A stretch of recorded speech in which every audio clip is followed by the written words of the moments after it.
Hello Libra, and welcome to your in-depth monthly horoscope for June 2023 for the Sun or the Ascendant. I'm going to give you some standout features to look out for, but please stay with me. I'm going to explore much more deeply all the key influences and timings that are going to impact on your sign in particular. Now, the ruler of your sign is Venus, and Venus is about to embark on a 4-month journey through the most sociable part of your situation, the 11th house, and that begins on the 5th of June.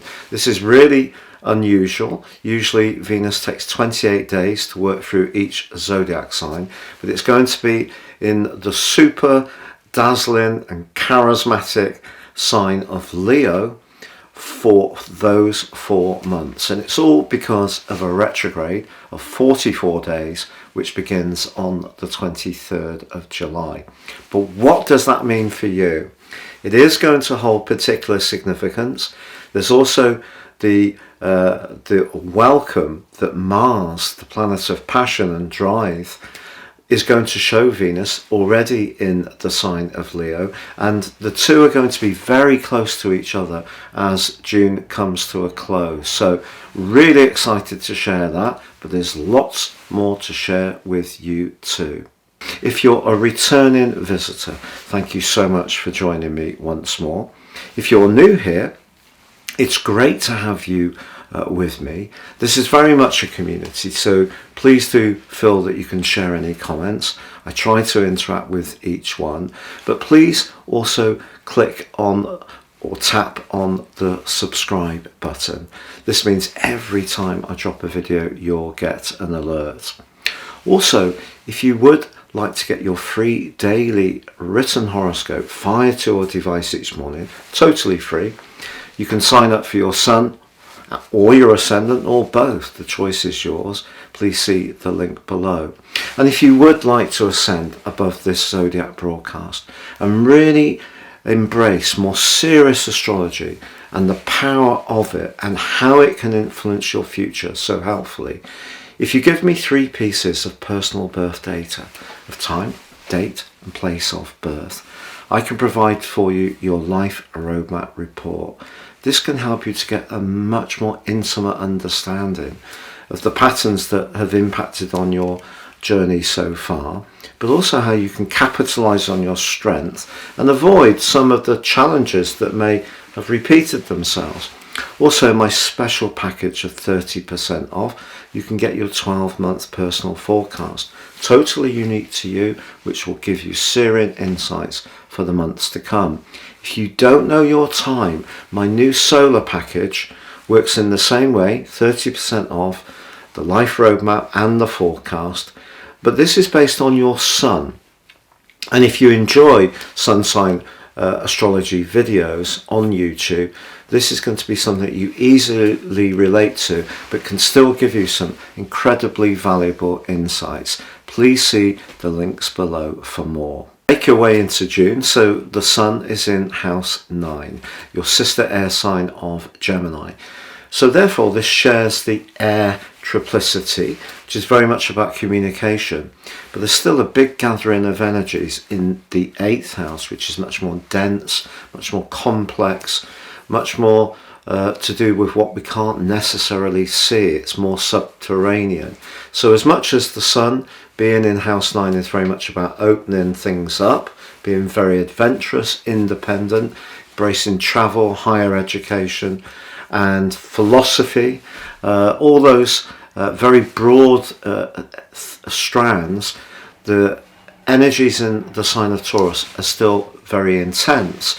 But one of them is between Jupiter and the North Node, and that's going to be a conjunction that takes us through the first 10 days of this month, and that could be particularly helpful to you if you're looking for the money for a property or to raise funds for a business that you're excited by, or perhaps it's linked to a pension pot that you've been working hard to build up over a period of time, or perhaps It's more to do with where you want to be really invested with one person in a very devotional and deep way. So that can be a really spectacularly positive influence.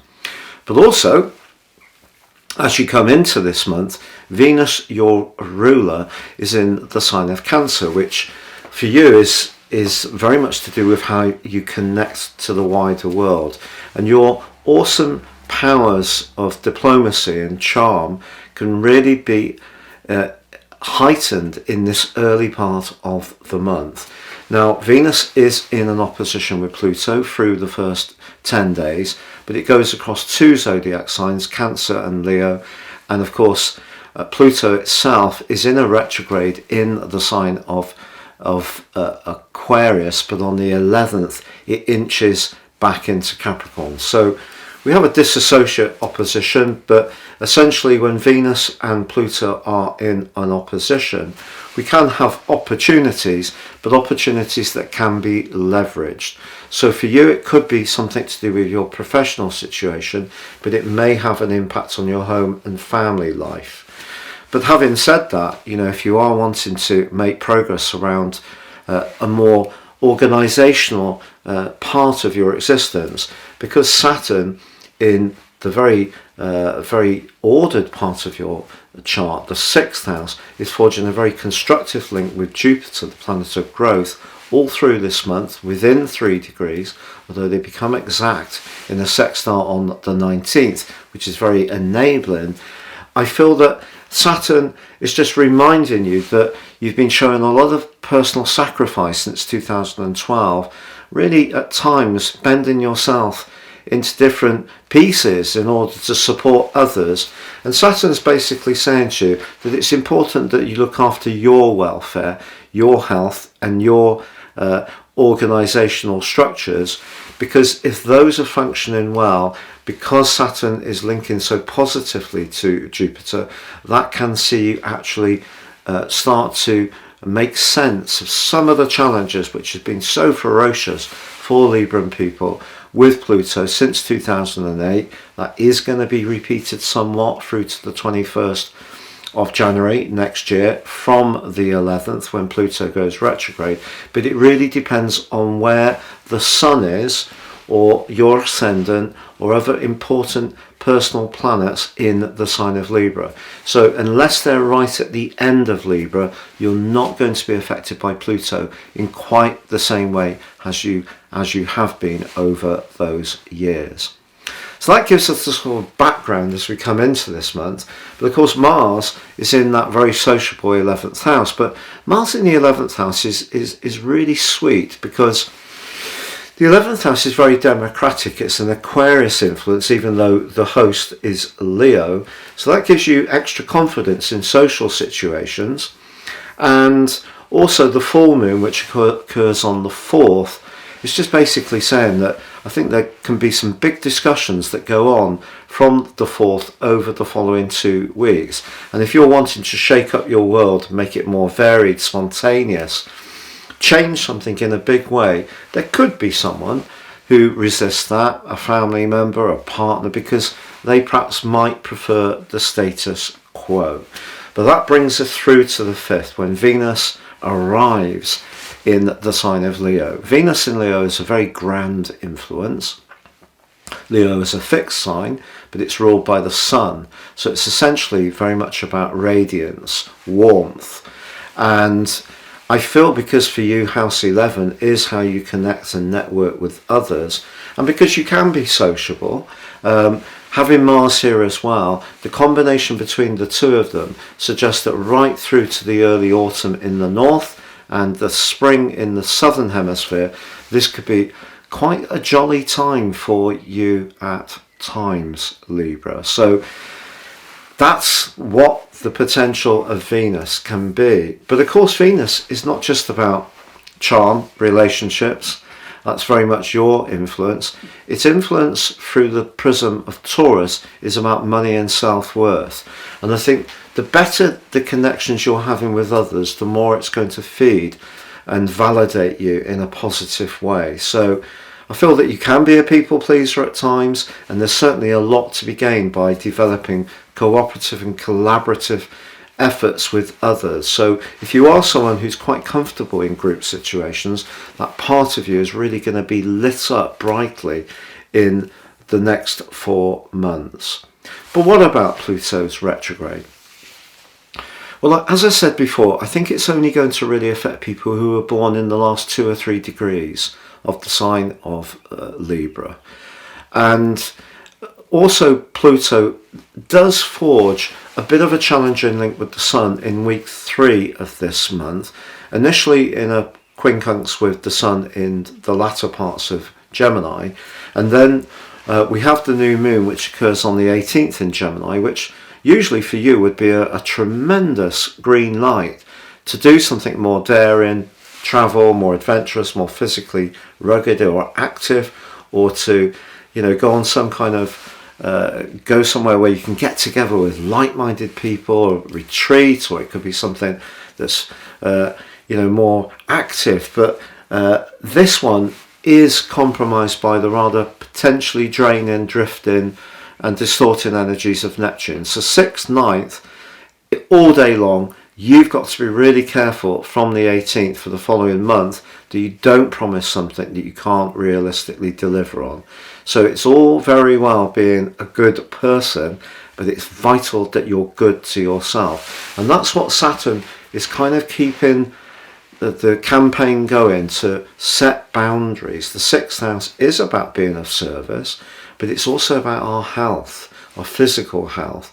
And Saturn, of course, can deplete, but only if we're not using its energy wisely. So it is about working hard and working in a very constructive and productive way, but not spreading ourselves too thinly. So in week 3 of this month, we have the Sun squaring Neptune, and we have the Sun in a quincunx with Pluto. And because Saturn and Pluto are such important structural and strategic planets for us all, it is very important that you stay mindful of what you need for yourself. But that brings us to the arrival on the 21st of the Sun in Cancer. But I should just tell you that Mercury, the planet of communication, does arrive in its home zone of Gemini on the 11th, and that's going to augment the Sun's location there and just give you more incentive if you are wanting to get a place in an establishment, higher educational establishment for the autumn term. Very important influence, Mercury. And also if you are actually wanting to travel or get something in the diary for later in the year. But the 21st does see that summer solstice, and it sees the Sun climb right to the most visible part in your chart. So if you're wanting to generate more traction in terms of your goals and ambitions, the next 13 weeks are going to give you a fine opportunity.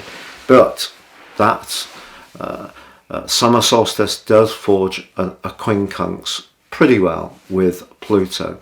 Now Pluto may be back in Capricorn, but just for simplicity purposes, in terms of equal house, I think we need to still think of it as house 5, where you can be creative, and the solstice is in house 10, which is where you want success. But that could mean going or applying yourself in the way that people expect of you. So in other words, if you're wanting to make progress in a big institution, a big company, you may have to play by the rules just at the time when Pluto wants you to really showcase your talents and creativity.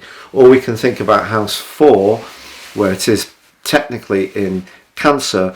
That's where you can feel more sensitive. So, but it is a quincunx, 150 degrees. So that influence makes it difficult to integrate. So as much as you could set your sights on goals and ambitions and make great progress, it has to be in a way that works in terms of you feeling a free spirit. And I think there may be some compromises to be made. Nothing's perfect in life. We can't get everything on our own terms. Even if we run our own business, we still have customers that we have to please. So no one ever avoids the fact that somewhere or in some shape, we have to conform to some kind of expectation.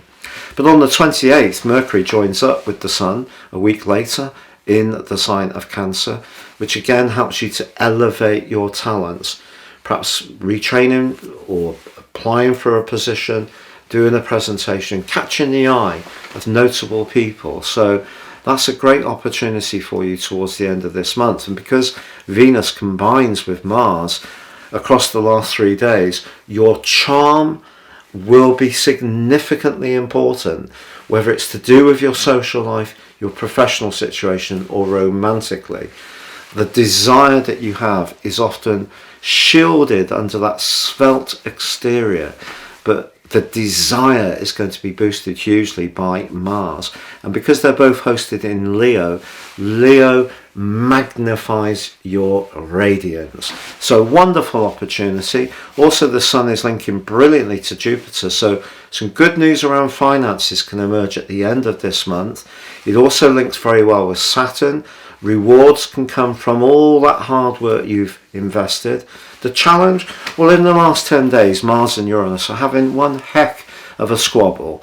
Mars in the 11th house, your highest expectations and, you know, the more principled side of your nature, and Uranus in the 8th house, very much about deep desires, maybe is around a friendship or a group involvement. There's somebody that in some ways presses a little bit of a button and can be quite triggering. Just be aware it's all about choices. So, you know, if you're exposing yourself to the wrong kind of friends, despite all the support the planets are giving you, the influences won't work so successfully. So we still have to show our own discretion. We're not like limp beasts waiting to be, you know, we're not like little sort of automated beings waiting to be directed by the planets. They influence us and we have choices, and that's the key. And I think you know, because obviously I've got a very strong Libra and ascendant, that when you don't feel well or you don't feel on top form, that's when the indecisive side of Libra comes in. But I think there's a lot this month which boosts the more decisive side of your nature, just apart from that swirling mist of Neptunian energy, which could trigger or trick you or I into doing a little bit too much for others when we need to be focused on what we need to be doing for ourselves. It's been a pleasure being with you. Thank you so much for joining me. I'd be honoured if you would like, comment or subscribe.